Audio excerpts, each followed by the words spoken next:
morning. Thank you very much indeed. I have a stopwatch because I think we're looking at around 35, 40 minutes, so I'm quite conscious of making sure that I don't overrun, and I am a bit of a waffler. Maybe that's why I work in PR, quite possibly.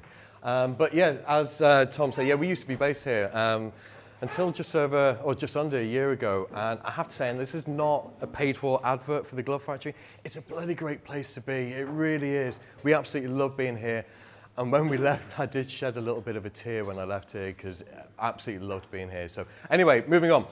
So from Clearly PR and Marketing Communications, and as the name suggests, we do PR and marketing communications clearly. We've been going for, my word, just over 5 years or so. And when we were here, we were a team of 3 people. We've now grown to 11 people over the last 18 months or so. And I think that's kind of indicative of the way the market is at the moment, to be perfectly honest with you. It's not just that we're bloody great, which obviously we would like to claim that we are. I think it's largely the way businesses have reacted, particularly to the referendum vote from 2.5, almost 3 years ago. And I'm absolutely not in favour of Brexit, and this is the only bit on Brexit, I absolutely promise you.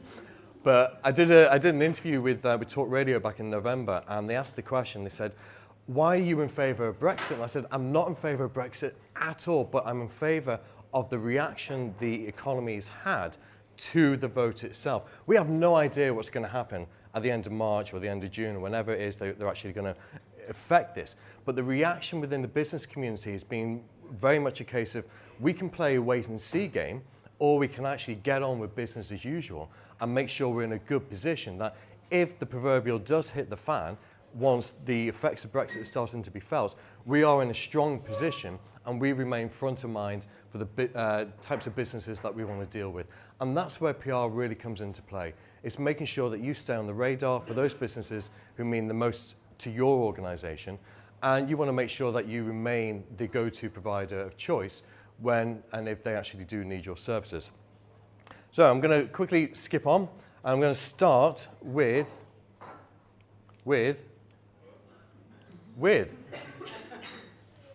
Tom did give me instructions how to use this, and it's one of those that, you know, if it says push on the door, I will pull. The difference between PR and marketing, traditional marketing, has always been, it's been a bit of a grey area. Not everybody really truly understands it. But it's quite interesting. There's a great piece of research that was done of marketers both in the UK and in the US just over 18 months or so ago.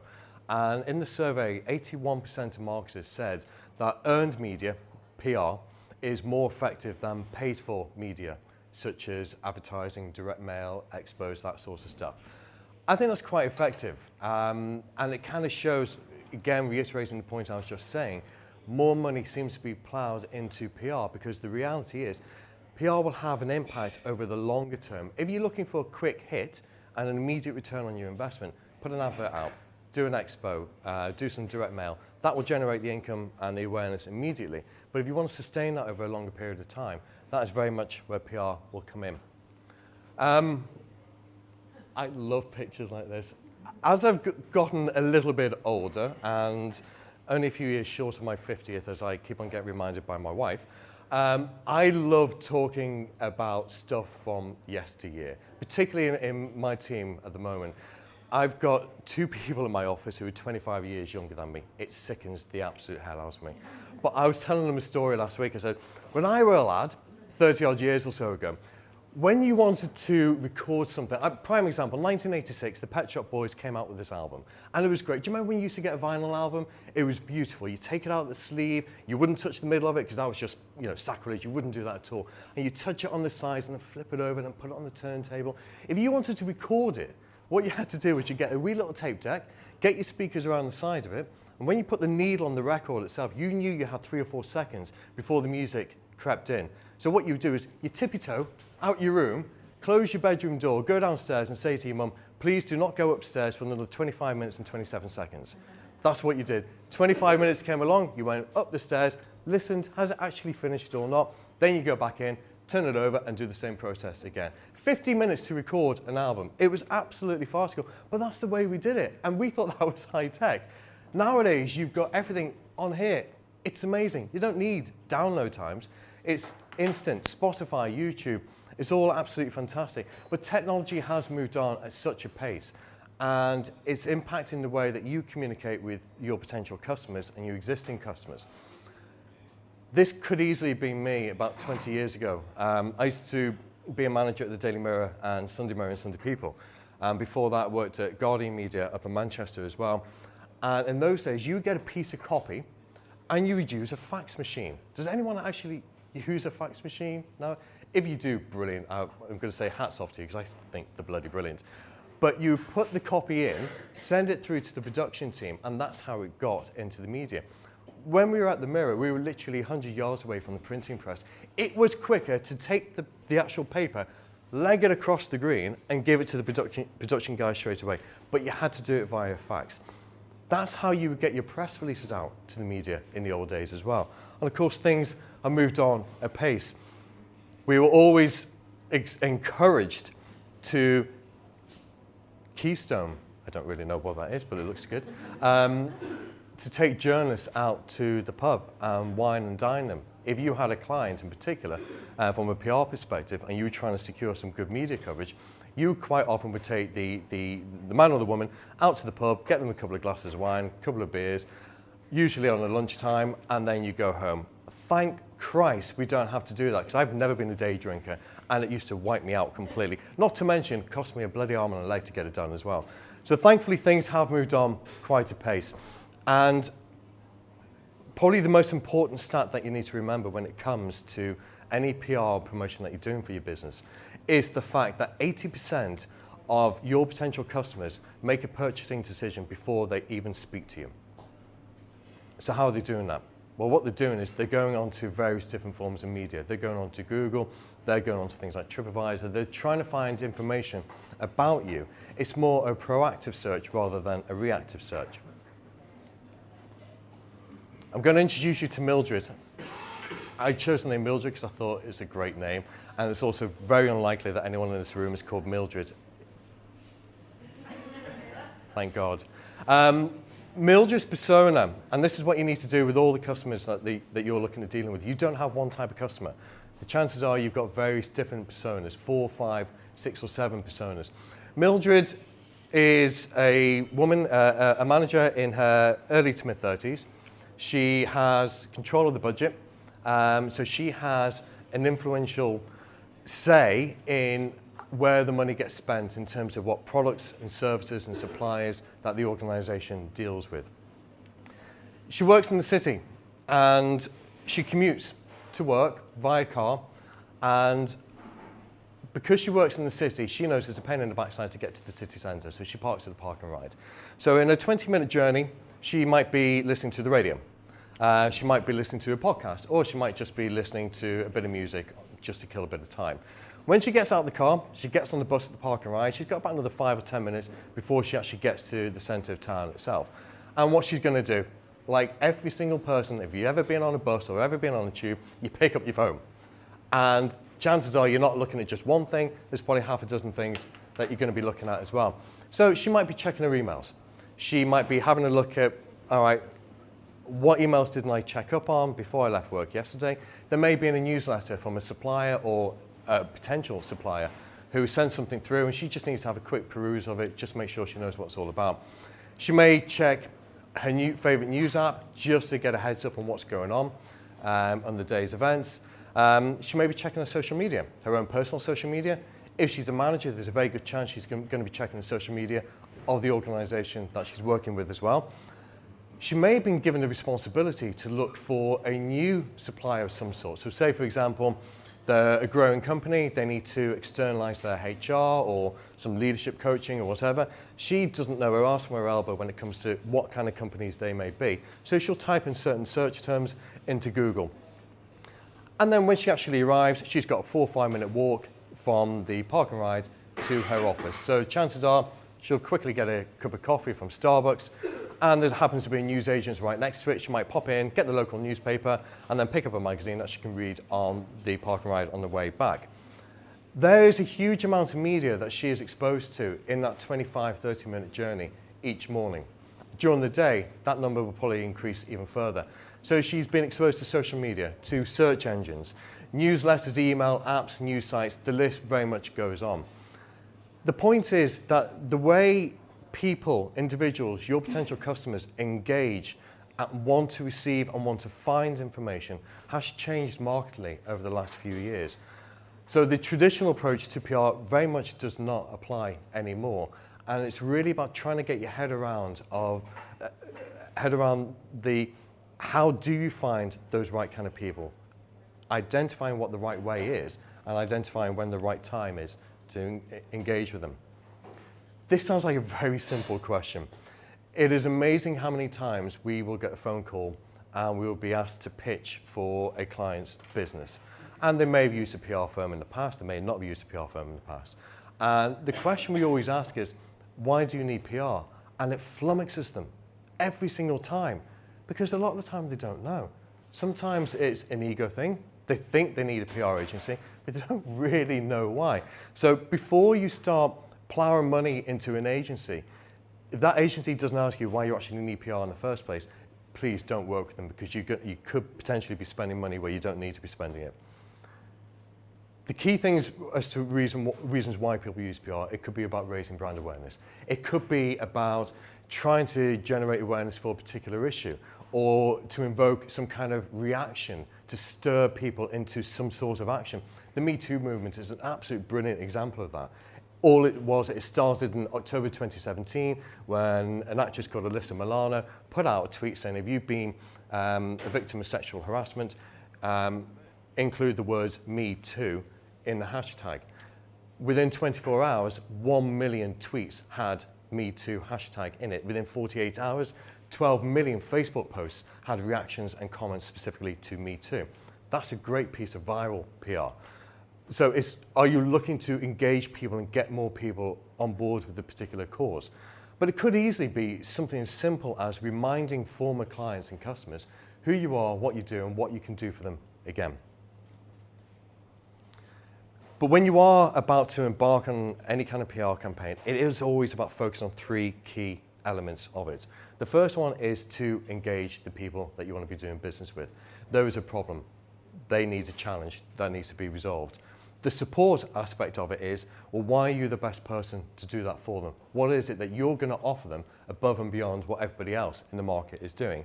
And the advanced element is quite simply getting the sale in. That's what it's about at the end of the day. So there are 2 types of PR. The first one we're going to look at very quickly is about inbound PR. It may be a term that you're not particularly familiar with, but you will be after the next 5 minutes or so. This is arguably one of the most effective forms of public relations that you can do. Remember our character, MILDRED. What this is doing, inbound PR, is very much about showing off your expertise and giving people a reason to do business with you. So you need to consider, and this is basically looking at things like the information and the content that you provide on your website. So if people go to your website now, what are they going to find out about you?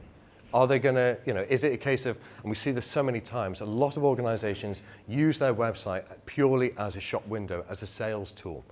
It's great to one respect, but the reality is, it's like if you go into a shopping mall and you see a beautiful window display and you see a fantastic door and it looks great, you walk in and there's bugger all there. There's hardly anything there to keep you engaged. And if people don't find what they want within 2 or 3 seconds, they're probably just going to walk out and then go elsewhere, go next door. So you need to understand when people are on a particular journey and they're going to your particular website, what is going to keep them there? Once they get past that first landing page, is there anything to prompt them to go elsewhere on the website and just keep them interested in you? So it's really about understanding the personas, your MILDREDs, of the kind of people that you want to be dealing with. So who do you want to be doing business with? Are you actually attracting these people already? And if so, who are they? What are they? What do they like? What are they interested in? What kind of questions are they asking? In other words, what kind of challenges and pain points are they experiencing? What goals do they have, not just for the business, but also for themselves as well? And this, I think, is quite a critical one. 2 years ago, a tech company based in London who don't do any business in London or in the UK Why they're in London, we have absolutely no idea. They do all their business over in France, Germany, and Spain. And they contacted us, and we were one of 3 agencies who were asked to pitch for their business. And this was going to be an absolute game changer for us. It was going to take us from a nice little small business of 2 or 3 people up to 5 or 6 people on this one account alone. So it was a big deal for us. At the end of the pitch, I asked the marketing director, I said, if you were going for a new job in 12 months' time, and the interviewer said to you, what have you achieved over the last 12 months that you are proud of most? What does success look like to you? And she turned around and said, well, I want to see an increase in revenues. I want to see an increase in traffic to the website. I want to see an increase in conversions. I want to see an increase in people following us and engaging with us on social media. I want to see more media coverage for us. I want us to be quoted by various different people. I want speaker opportunities for the organization. I was like, you know what, can we just cap it at 5? Because the list was going on and on and on. The point was, the organizational goals were raise brand awareness, increase revenues. 2 very straightforward, very simplistic goals. But how that manifested in practice was all these things that she was talking about. And the reality is you're dealing with people, you are dealing with individuals. They have their own key motivations, and it's really important to understand what those motivations are. So once you get into the head of the customers that you're looking to deal with, then you'll have a better understanding as to how to effectively market to those people as well. Also think about who else in your space is talking to the same people that you're looking to work with as well. What are they doing? Don't get het up on what the competition is doing too much, but it's always interesting just to have a look at what they say about themselves, what kind of content that they're putting out there, and identify, are there gaps to the knowledge which is being put out there, or is it just a reminder that, oh my God, we're doing absolutely nothing here. We're really not effective at promoting ourselves. And ultimately, what's going to help them to make that decision? And the key thing really is understanding at what stage they're at in what we call the buyer's journey. You're not going to be able to read all that, but if you do want a copy of this particular slide, Tom can certainly share my email with you. There is a plethora of different forms of content that you can put together and put on your website and put it out.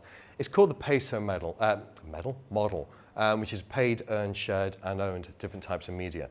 The one that you choose is very much dependent on where those particular people are in the buying cycle. And there are 3 particular stages that they're at, and it is as easy as ABC. The first one is there is an awareness with that particular person. So the awareness is they know that they have a challenge that they need to overcome. It could be they need to book a holiday, or they need to bring in a management consultant, whatever the case may be. But you know, they're not really that clued up. Prime example would be blockchain, IO2. I got to be honest with you, I don't know my arse from my elbow when it comes to that kind of stuff, and it absolutely bores the bugger out of me. But the reality is, it's stuff that you might need to know. So the awareness thing would be, I need to know something about IoT, I need to know about the 4th Industrial Revolution, but I really don't want a huge amount of detail because it's going to go right over my head at this stage that I'm at. So this kind of content is more surface level kind of stuff. It's more that kind of like that intro. If you don't know what it is, well, this is a quick overview as to what it is and what it might mean for you. So the kind of content you might want to put out there are short form guides. And we're talking about like, 3 or 4 pages of A4, nice little design on it, put that onto your website and people can just download it. Infographics, make it nice and simple. Infographics are supremely easy to put together. There are free software packages that you can use on the internet, things like Canva or PicMonkey. They have various different templates, and you can just color code them, change the information, bring in some new imagery, and drag and drop it. You don't need to be techie to understand how to do it, but the impact it has visually is significant. It looks great for your social media. It looks great on your website. It's another excuse to get people going through to your website and finding more information about you as well. But it's just a beautiful way to demonstrate sometimes complex information, and particularly when there are statistics involved as well, it can be really impactful. And some short form blogs as well, 300 or 400 words, that's all you need to do. It's just, again, giving people a quick helicopter view as to what that subject is all about. The second stage is the consideration. So they understand what the problem is, they've got their heads around that, they get that, but they're at that position whereby they haven't quite gotten over the line to actually make a purchasing decision. So they need a bit more information to reinforce that decision that they need to go ahead and do something. So you might want to look at something a little bit more in depth. White papers, just a fancy word of saying a really good guide. Bit of length, bit more detail, and it's quite nice. Surveys, another great thing. You don't need to hire market research companies. If there are any market research companies here, I'm not trying to do you out of business, but you really don't need to use them. If you're looking to get a straw poll, Twitter, you can do polls on Twitter, you can do polls on LinkedIn, you can do polls on Facebook as well. These are brilliant. And you don't need to be getting hundreds of thousands of respondents to make it sound like a newsworthy story. If you can get anything above 50, that's actually really good because you're canvassing opinion in real time. So that kind of information is really good. Host a webinar. Cheapest ships to do. It's online. It's available for anybody in the world to actually download it and have a look. Just talking about the key issue and sharing your thoughts and sharing the thoughts of other people on that particular subject. And case studies as well. I have yet to meet a company who does not claim to be the absolute dogs when it comes to their sector. If they weren't, then they shouldn't be in business anyway. But the reality is there's quite often a disconnect between what people say they are and what they can actually demonstrate and prove that they do. Case studies are a fantastic way of just showing off your capabilities and what you can actually do for customers. Because the reality is if you are at that consideration stage, to help get somebody over that line, they want that kind of assurance that you have done this before for other people. So it's like third-party endorsement, as it were. And the final stage is they are ready to buy. They are in that decision-making process. They're about to get the credit card out or make a batch transfer. So it's about having those call to actions, the CTAs. So you're asking for a meeting, you're trying to arrange a free consultation or just sign the paperwork. How do you measure the success of it? Well, actually, it's remarkably easier than many people think. Looking at landing pages. So if you're not too techy, don't worry about it. There's a lot of websites which you can actually just download an app to it. So if you're on WordPress, for example, you can just download a particular app that goes into it and it creates an automatic landing page. The landing page is just a data capture thing for yourself. Get their email address and get their name, and that's it. Don't ask for loads of other bits of information because people would simply log off and go somewhere else because you're asking for too much information, and people are time precious. They don't have the inclination to fill out a lengthy form just so they can access the information that they're particularly interested in. So track that. The open rates and click rates of any emails and newsletters that you send through as well. Are they going up, or have you got a ridiculously high bounce rate? Simple little things like on your website, adding Sumo Me. I don't know if anyone's come across this, but you know when you go into a website and you may hover over something and then a little bar comes from the left or from the top, and it's got like Twitter and Facebook and LinkedIn, and you simply click on it and share it. That is actually phenomenally powerful. So you can do that on your homepage, on key blog pages, for example, or on the services pages. They're really good ways to see how well people are actually engaging with your website and are interested in the information that you're putting out there as well. And of course, look at variances, changes in traffic coming through to the website as well. And ultimately, how many inquiries are you getting as a result of all this activity? So with inbound PR, it is about nurturing those potential sales leads.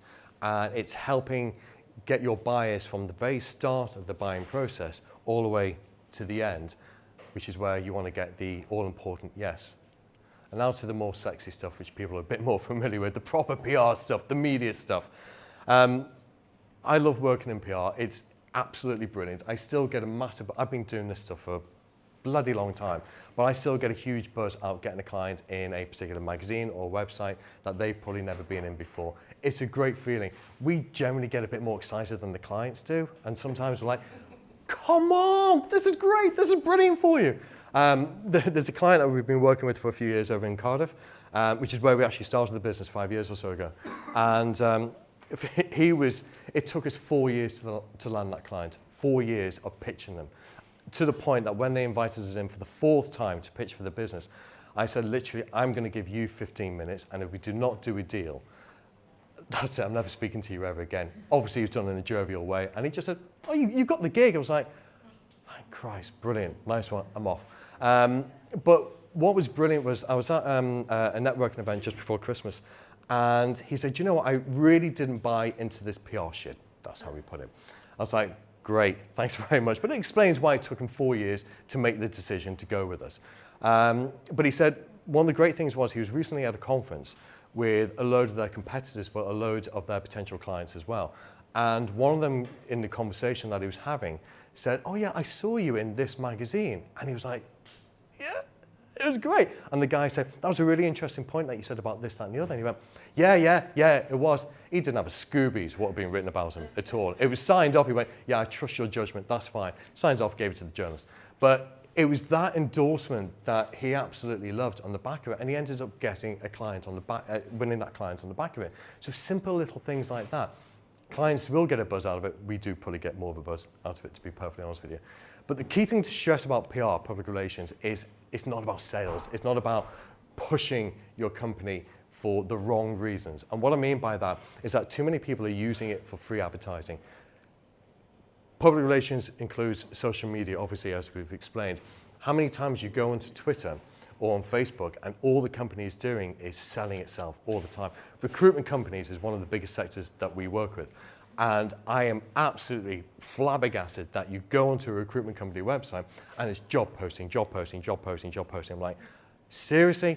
If that's what you're doing, your followers are going to drop off like lemmings from a cliff. They are not going to engage with you at all. They're not interested. People don't want to be sold to all the time. If I stood here for 25 minutes telling you how absolutely awesome we are, which obviously we are, you would just switch off and probably just start getting out the door. And I wouldn't blame you. People don't want to be sold to. People want to do the selling for themselves. They want to feel like they've made that decision themselves. There's always that adage, isn't there? It's like how to manage your manager.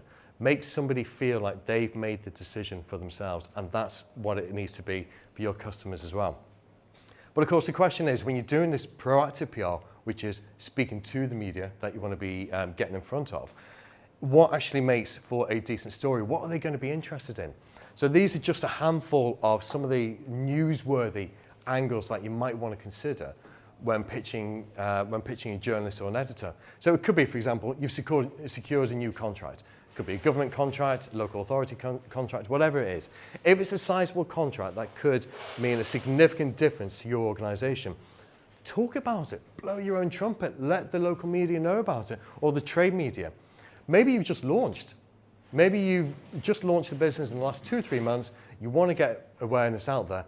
So a couple of years ago, we took on a legal recruitment firm, and they were founded by 2 former solicitors. And a legal recruitment firm setting up is not necessarily a story in itself, but the fact it was 2 former solicitors with 20 years experience who set it up was a nice little angle to this story. So that is a nice piece. It gets it out there. It's a slightly different angle than what you might expect. It could be a key milestone. Maybe, like us, you celebrated 5 years in business. But when you're talking about milestones, it has to be ideally divisible by 10. So 10 years, 20 years, 30 years, that kind of stuff. You might have won an award. Last week, Best Companies to Work For was announced in conjunction with the Sunday Times. We had 2 clients in there who ranked in the top 20. Brilliant, but it was a pain in the arse because they're both based in Bristol, and we were like, oh, bugger. How are we going to pitch the same media with 2 different clients? And our job is to figure out what the different angle is. We did, and we got coverage for both of them, which is great. But winning an award can be a significant thing. Maybe you've hired a new chief exec. Now, it depends on the size of the organization. We actually came across a company a few months ago, and there were 3 people, and there was a chief exec. How can you have a chief exec with 3 people? Ridiculous. But anyway, but if you hired a new CEO, maybe they're a name in your sector, maybe they are a bit of a bigwig. That can actually be a good piece of PR for you. Exactly the same with a non-executive director as well. Maybe you've secured investment, not a business bank loan. There's very much a difference there. But if you've got VC capital coming in, brilliant. That could be a great thing because, again, for the local press, it's brilliant. Local company has attracted a huge amount of investment. That's going to create jobs, but it puts the local area on the map for that particular sector. Expanding into new markets and new territories is a brilliant story. It really is, because everybody wants to see someone doing really, really well. If you're just a regional business, just dealing with Wiltshire, and now you're moving into South Wales, or you're moving further down the corridor, how are you doing it? Why is that newsworthy? What's particularly different about that? Maybe you're a niche organization, and that's why you're able to do that. And different territories, geographical territories, as in overseas. There are always really good stories, particularly with Brexit. Because the idea that somebody is actually now looking to do business, stay in the UK, but do business in Europe is actually a very good angle as well. Maybe it's a product or service that's coming into the market that's going to disrupt the market. And again, outgrowing your existing premises and relocated, it's a nice story. It's a business doing well, and they wanted to shout about that. The media is always interested in stuff like this. But the key thing is, don't follow the crowd. Don't be like every other Tom, Dick, and Harry. One of the most effective forms of media coverage that you can generate for yourself is not always about, this is what's going on with the new organization, so we want to communicate this to you. It's piggybacking, as we call it, onto what's happening in the news right now. So a prime example could be, the news came out on Wednesday that the exit from the EU might be delayed by another 3 months or so. Great, okay. Well, what does that mean? What does that mean to businesses? What does that mean to the sectors in which you operate? If all you're saying is, well, actually, there's a lot, we need greater clarity, boring, everyone's saying we need greater clarity, we don't know what's going to happen, again, boring as hell, no one actually cares. Because unless you say something that's going to veer the conversation into a slightly different direction, people aren't going to listen to you. So prime example, Donald Trump came into power, was voted in, November 2016, and we've been working with, I think they're Europe's biggest headhunting firm. We've worked with them for the last 3 years or so. So we had a couple of the national newspapers getting in touch and saying, look, we want commentary from their CEO talking about why it's such a bad thing that Donald Trump has come in. So straight away, the media was biased against Donald Trump. And we were like, no, we're not going to go down that route because we've got to maintain the reputation of our client's organization, and you can't be seen to be coming down on something too heavily either way. So it's like the BBC, you need to be benevolently neutral, the Mr. Switzerlands of this world. So we came out with a series of quotes, and we used some kind of like keywords. So we said, Donald Trump coming into power does not spell Armageddon. Oh, it's a bit of an exaggerated word, but it got used and it got the attention. And we also had to try and rein in the hyperbole that was surrounding the story. We said, well, actually, Donald Trump, yes, he has very different stances to what we're used to, but we also have to realize that there are limits to his powers compared to what the media is actually suggesting. He hasn't got his finger on the red button because he hasn't got the authority to do that on his own. So it was trying to bring a bit of context to it. If that's what you can do, that's an important thing. Has anyone heard of Earth Hour? Do you know what that is? Turn the lights out for an hour, cities around the world, global gesture of solidarity to reduce carbon emissions. Absolutely brilliant. We're working with an energy-saving company, an energy lighting company. And when Earth Hour was about to come out, they said, look, can you do a press release saying that we support this? I was like, all right, it's in about 50 countries around the world. There are hundreds of millions of people who support this. You're a small company with 5 people. Where's your voice? What makes you get heard above and beyond what everybody else is already saying? So I said, can you just bear with me? I'm going to get some research done. So I got in touch with the National Grid, and I asked them, okay, so when the lights are turned out for that hour, what actually happens? And they said, well, nothing, because they only predict anticipated demand, but they don't predict anticipated demand for a single hour. So they're generating electricity. And then I asked the question, well, what happens when everyone turns the lights back on? And they said, the surge in electricity overrides everything that would have been saved during that hour. And I said, so can you confirm that this is actually counterproductive? And they said, yes. I was like, yay, shit, but yay, brilliant. But that was the angle. So we went back to the client and said, right, you're an energy saving company. What we're going to say is you support the motion, but you don't support the action to actually put that into effect. And as a result, they got in the Times, the Telegraph, and the Guardian, and they got 2 BBC interviews on the back of that, simply because they didn't go along with what everybody else was saying. They agreed with it, but they threw in a different dimension to it. And that's the key thing to getting yourself heard above what everybody else is already saying. And yes, this stuff really does work. I'm actually bang on time. This is really good. I'm impressed. So the tech company that we worked with, the one which I told you about, the one I said, I asked her what her objectives were over the next 12 months, and she gave me a run of things that she wanted to accomplish. So that particular company, Apologies, I should have put that in black. That would have been a lot easier to say, but the figures are really good. The company saw, over the first 2 years, we're still working with them. We're in year 3 now, and we just signed up until the end of 2020. They've seen an average 56% increase in the number of visitors coming through to their website. Subsequently, that's increased the number of inquiries that they've got coming through. And each year, since 2017, they've seen a 25% increase in revenues year on year. We're pretty happy with that. A legal firm, exactly the same thing. So the legal recruitment firm that we did the launch for a few years ago, it appeared in the local business pages. The story appeared in the local business pages. Happened that one of the partners for one of the top regional law firms picked up on the story and didn't act on it because they didn't have a need in the here and now. They weren't looking to actually hire a new solicitor and a new litigation partner.